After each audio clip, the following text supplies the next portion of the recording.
Cole bolted around corner after corner, through back alleys and across small streets in pursuit of Peter's killer. He could barely see the man he was chasing because he was so far behind. It made no difference how much space was in between them, though, because Cole would not stop running. Even if he lost the killer and simply ran in a random direction, he would never stop running. He couldn't stop running. His heart was pumping so hard he could hear it pounding in his ears as he sprinted along. The only noises that could compete with his pounding heart were the thoughts that rang through his head. Why would anyone want to hurt Pete, let alone kill him? Was it an accident?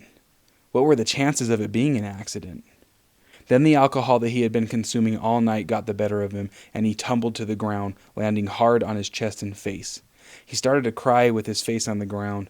He had let Peter down. He should have been able to catch the son of a bitch murderer and made him pay.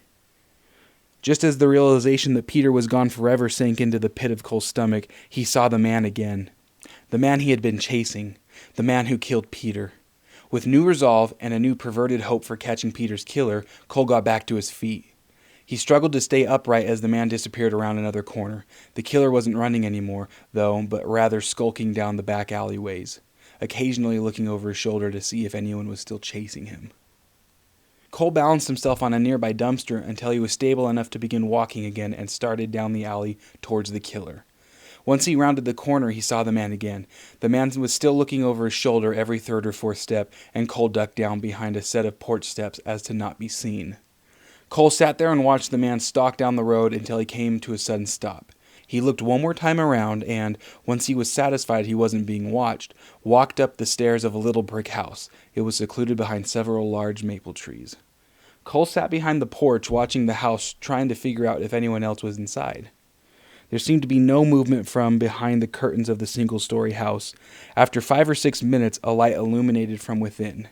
Cole focused on the window, waiting with bated breath for any signs of movement. Sure enough, the man poked his face through the window, peered down the street in each direction. He then closed the blinds and turned the lights off. Cole waited a few more minutes before slowly creeping out of his hiding spot. He tiptoed down the street, keeping close to the shadows as he tried to be invisible all the way to the house the shooter went into. He climbed the first 3 steps at full speed, raising a fist in preparation for pounding on the door.